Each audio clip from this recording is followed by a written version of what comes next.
Emmanuelle Vaudine, bonjour. Bonjour. Alors vous êtes danseuse, directrice du Centre chorégraphique national Le Phare et vous allez commencer votre festival Fahrenheit. C'est la 7e édition, je crois. Tout à fait. Et alors je précise, danseuse, chorégraphe et directrice, mais plus chorégraphe et Exactement. directrice que danseuse en ce moment, du moins. Voilà. Alors pour cette 7e édition, est-ce que vous pouvez nous préciser un petit peu l'esprit, la thématique, le sens? Alors, comme chaque année, nous continuons d'inviter les chorégraphes qui ont traversé le phare durant toute la saison, on va dire 2018, en général c'est plutôt 17-18, puisque notre proposition de festival est construit, enfin notre festival est construit à partir des artistes que nous avons dans la saison qui a précédé, que nous avons accueillis dans le cadre de la mesure Accueil Studio, qui nous permet donc d'avoir des chorégraphes en création et en résidence donc au phare. Ce sont donc des découvertes.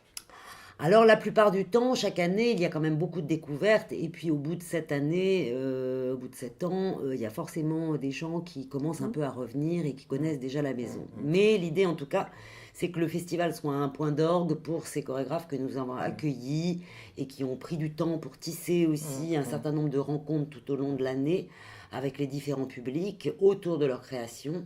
Et c'est donc le moment où ce public qui a pu déjà un peu goûter aussi à des premières rencontres, vient voir le travail abouti. Mhm, mhm. Voilà. Dans votre éditorial, vous parlez de tisser des liens. Et Oui. ça m'a beaucoup intéressé, effectivement, parce que ce sont des liens entre plusieurs personnalités, plusieurs... Et c'est-à-dire qu'en fait, nous, on a dans notre cahier des charges, ou dans nos, même si c'est pas un très joli mot, en tout cas dans nos missions, cette idée de faire découvrir l'art chorégraphique et plus largement la culture chorégraphique au plus grand nombre et à différents publics qui vont en gros des classes primaires jusqu'aux étudiants, en passant par des publics plus difficilement captifs, par des gens avec des difficultés sociales ou par des seniors. On travaille aussi avec des EHPAD, donc on essaye de balayer, d'avoir une sorte d'éventail assez large pour toucher un maximum de gens et les sensibiliser à la danse contemporaine. Donc tisser des liens, pour nous, ça sous-entend tisser des liens entre les artistes et leur geste artistique et ces différents publics. Mhm, mhm. Oui. Alors, précisons un petit peu les dates, hein. Je crois qu'il est assez long, du 22 janvier Au 2 février. au 2 février. 2 semaines. Deux Voilà. semaines, voilà. Alors, peut-être on pourrait citer quelques soirées phares, quelques auteurs, quelques danseurs, quelques chorégraphies. Alors, Cocagne un petit peu quand même. D'abord, Oui, alors ce Cocagne. sera la première fois que j'ouvrirai le festival avec une création. Hmm. C'est une programmation du volcan hors les murs, puisque Jean-François Drian a accepté que nous jouions la pièce dans nos murs pour 4 représentations, et donc j'aurai le grand privilège d'ouvrir le festival avec Cocagne au phare à 20h30. Et puis il y aura 4 représentations, dont la dernière représentation qui sera une double soirée, puisque Maggie Marin sera présente avec une pièce éminemment politique qui s'appelle AA, et qui est une pièce sur le rire, mais bon voilà, pas n'importe quel rire. Et donc on est très heureux et très fiers d'accueillir Maggie dans le cadre du festival Fahrenheit. Autre proposition très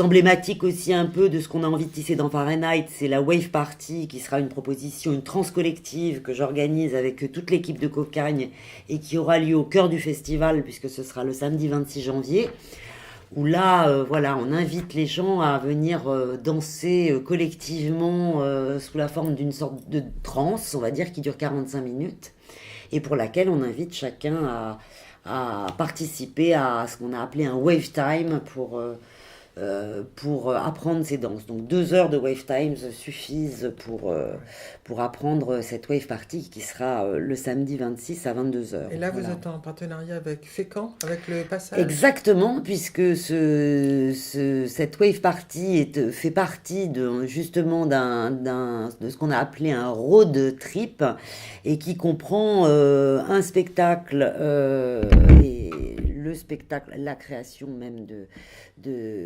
Road Movie, qui est un solo de Dominique Boivin qui aura lieu au théâtre Le Passage à Fécamp. Le Passage nous conviera à l'issue de ce solo à un banquet qu'il organise, et puis nous reviendrons tous en bus de Fécamp pour entamer la Wave Party au phare à 22 heures. Voilà. Et il y aura également un Wave Time proposé à Fécamp de façon à ce que Fécampois et Havrais se rencontrent, se mélangent et dansent ensemble au phare. Mais je suis curieuse de savoir quel public vous touchez quand vous invitez à des trans comme ça. Alors c'est un peu tôt pour le dire. C'est pas la première fois que vous faites non, pas du tout. Un événement festif. Voilà, on avait fait le Cosmobal il y a quelques Voilà. années. Au tout début, on avait fait aussi Rainbow, qui était encore un autre projet amateur, mais un peu de nature un peu différente. Alors là, vraiment, c'est très varié. On peut dire que c'est pas de 7 à 77 ans, parce qu'on a indiqué plutôt 14 ans, en gros, pour l'âge. Mais enfin, bon, on n'est pas à une année près. Et après, jusqu'à ce qu'on puisse continuer à danser. Voilà, donc il n'y a pas d'âge non plus limite, on va dire. Donc c'est globalement assez mélangé. On arrive à avoir des gens plutôt jeunes jusqu'à des gens qui ont quand même un certain âge, oui, il faut le dire. Ah c'est oui, vrai. oui. Et fidèles en plus. Ah, c'est ça. Parce Voilà. qu'il faut oser se lancer, non? Pas vraiment. Là, c'est vraiment à la différence du Cosmobal qu'on avait organisé il y a 3 ans maintenant. Le Cosmobal, il y avait vraiment des danses très typiques. On apprenait, on choisissait ces danses, on les apprenait. Là, il y a vraiment l'idée du lâcher prise. Donc, ce sont des choses très simples, des danses vraiment globalement très très simples, mais qui oblige à lâcher prise et qui travaille la question un peu d'être ensemble aussi, de se laisser aller dans une sorte d'état de corps ou d'état mental, et qui nous permet de partager une sorte de moment ensemble presque un peu mystique, et qui ne demande pas de réflexion, qui demande vraiment d'être là, ici et maintenant. Voilà. Oui, et d'être en confiance. Et d'être en confiance, mais bon, ça, voilà, en général, quand on a envie de passer un moment comme ça collectivement avec d'autres, la question de la confiance, elle ne se pose pas, puisqu'on est tous au même endroit, au même moment. Donc, voilà. Entendu. Ah oui, c'est séduisant. Alors, qu'est-ce que vous citeriez encore comme chorégraphe ou comme danseur? Je vois qu'il y a vraiment beaucoup de propositions, pas seulement au Havre d'ailleurs et à Fécamp, mais vous allez aussi ailleurs. Ah oui, Mais- il y a 7 partenaires sur le territoire normand. Voilà, donc vous allez à effectivement, Val-de-Reuil, vous voilà. allez... bon. Mais vous allez aussi dans d'autres lieux. Je parlais de chorégraphe, mais vous allez aussi à l'hôpital Pierre-Janet, Tout à vous fait. allez dans les bibliothèques. Tout à fait, c'est la volonté du festival, c'est aussi de se déplacer dans des lieux où, par ailleurs, les accès sont entièrement gratuits, comme par exemple l'hôpital Pierre-Janet, le conservatoire également, la maison de l'étudiant. Donc tout ça, la moitié des propositions du festival sont gratuites. Les autres sont quasiment toutes à 5 euros, donc on est vraiment sur des prix assez bas, volontairement. Et puis sur des propositions gratuites pour que la question des moyens ne soit pas un frein. Donc à l'hôpital Pierre-Janet, en effet, nous aurons Catel Artero et Léonard Rénis, le pôle, qui présenteront aussi leur création The Perfect Moment au phare. Nous aurons aussi au Portique, qui est le premier qui rentre dans le festival pour la première fois avec une performance de David Vampak, batterie. Et puis aussi une double soirée très intéressante, parce que là on est vraiment à cheval, on va dire, sur l'art chorégraphique et le one man show ou le one woman show, puisqu'on a proposé deux solos, deux one man et woman show qui se suivent au bain-douche. L'un avec Ondine Cloès qui poétise sur la notion de vacances, et puis un autre créé et interprété par Johan Tomrell sur la question du corps. Donc ce sont des Donc, Ondine est danseuse, Johan est plus poète et performeur que danseur en tant que tel, mais voilà, on est quand même à la frontière du chorégraphique et en tout cas du lien avec l'écriture chorégraphique dans le rapport au texte qu'ils entretiennent tous les deux. Mhm. Voilà, alors ça c'est une soirée assez sympathique au bain-douche avec un intermède de soupe, voilà, donc c'est l'occasion de découvrir ces deux propositions qui sont à la fois très légères et très poétiques en même temps. Voilà. Mhm. Mhm. À Pierre-Janet, vous aviez déjà été filmé, je crois, par Jean-Marie Châtelier pour le Bal des Princesses? Alors, c'est un Non? petit peu différent parce que C'était le Bal autre des chose. Princesses, c'était dans le cadre d'un projet qui C'est un, était porté c'est un atelier? effectivement par Oui.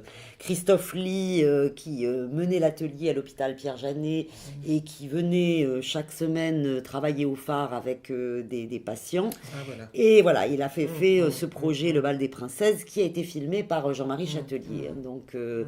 c'est encore un petit peu différent, mais ça donne aussi déjà une idée Oui, oui, voilà, des partenariats aussi, de la nature des partenariats avec exactement. Oui, l'hôpital. oui. Ce qui veut dire aussi que la danse ne leur est pas inconnue. Non, et on essaye chaque Mhm, année, effectivement, à l'hôpital Pierre-Janet, d'avoir aussi ce public-là, ces patients qui viennent et qui sont mhm, souvent très étonnants dans les questions qu'ils peuvent poser, sur les propositions qu'ils peuvent voir. Donc, mhm, pour nous, artistes, c'est aussi important d'être dans ces endroits-là. mhm, mhm, mhm. Et alors, vous allez à Vernon, vous allez à Rouen, vous allez à Val-de-Reuil. Tout à fait, à Vernon avec la proposition jeune public Ouais. Belzébois, à Mhm, Val-de-Reuil avec Ashley Chen qui est aussi un chorégraphe normand et qui est programmé par l'Arsenal. mhm, Voilà, chaque année aussi collaboration avec le FRAC qui propose une installation vidéo au phare en regard du spectacle qui a lieu le soir même au mhm, phare. mhm, Donc mhm, le FRAC mhm. est aussi un partenaire Ce, important. ce festival est très ambitieux, me semble-t-il. Ah oui, j'aime bien l'idée d'ambition. Alors on dit souvent modeste mais ambitieux parce Mhm, qu'il l'est. Il est vraiment modeste, c'est-à-dire qu'il tient vraiment sur le partenariat et les liens qu'on peut tisser avec les partenaires, puisqu'on n'y a pas, enfin voilà, chaque partenaire est autonome financièrement, c'est-à-dire que nous ne prenons pas en charge mhm, les spectacles qui ont lieu dans ces différents théâtres. Donc il faut que les partenaires soient là pour que aussi le festival ait cette dimension-là. Donc, mais ambitieux parce qu'effectivement, une volonté d'être sur le territoire et d'essayer de dédier un temps fort à l'écriture chorégraphique à une époque où on est plutôt vers le retrait que vers l'abondance. Donc mhm, c'est aussi, mhm, et c'est l'idée aussi de faire se rencontrer des chorégraphes qui ne sont pas nécessairement des chorégraphes que l'on pourrait voir dans des grandes structures comme le Volcan ou même l'Opéra de Rouen. mhm, Voilà, des chorégraphes qui proposent aussi des pièces à des publics en nombre plus réduit, voilà, parce que les propositions nécessitent une plus grande intimité. Donc, mhm, c'est aussi donner la parole à celles et ceux qui travaillent chaque jour leur art, voilà, mais pas dans une volonté d'être nécessairement devant un public de 1500 personnes, mais oui, oui. plutôt 3 fois moins, voire 4 fois moins, parce que des fois c'est aussi important de partager avec un plus petit nombre de personnes. Voilà, on ne dit pas tout à fait les mêmes choses en tout cas. Oui, oui, je comprends. Oui, parce que je me demandais si cette ambition trouvait les lieux conformes à sa grandeur. Parce que le Centre chorégraphique national me semble, et alors vous venez de répondre en fait à ma question sous-jacente, c'est l'intimité, qui permet Oui. une proximité entre le public et le danseur. Alors on est quand même sur des propositions, même si on n'a pas de thématique, on est quand même toujours sur des propositions qui vont globalement avec l'économie du lieu Mm, et de l'espace. Et donc voilà, tout ça forme un ensemble. Donc c'est toujours un peu plus compliqué pour nous, d'une certaine façon, d'accueillir des très grosses équipes, parce mm, que structurellement, c'est pas possible. Donc mm, il y a cette contrainte d'espace, de lieu et de moyens qui fait que aussi mm, notre choix se porte aussi vers des projets qui sont économiquement tenables au regard du lieu mm, et au regard du projet qui est mis en place. Et après, tout simplement parce que avec Solène Racapé qui dirige le centre chorégraphique avec moi, on a envie de porter des écritures qui effectivement sont peut-être moins visibles dans un paysage culturel qui a tendance un peu à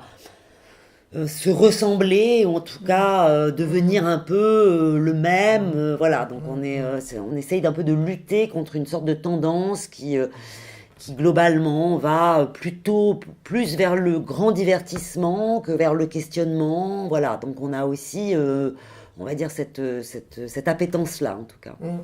Oui, oui, c'est intéressant de l'entendre parce qu'effectivement, on vient vous voir et on vient voir les équipes, comme on va par exemple au Festival Pieds Nus de musique nouvelle. Oui, il y a aussi il y a Voilà, totalement c'est des une suite affinités. de découvertes. Voilà, il y a des Mm. affinités avec une exigence de choix et avec des artistes euh, pas toujours effectivement sous le feu des projecteurs. Quoique là, on ne pourra pas dire que Maggie Marin ne soit pas quelqu'un. Ah, Voilà, c'est vrai. il y a quand même des exceptions et il n'y a pas non plus que de l'émergence Non, non. dans Fahrenheit. Mais c'est vrai qu'on essaye de donner la parole en tout cas aussi des jeunes chorégraphes. Voilà. Bah, écoutez, nous allons vous en remercier. Merci. Alors, merci beaucoup, Emmanuel, et puis bon festival. Merci, à bientôt alors. À bientôt.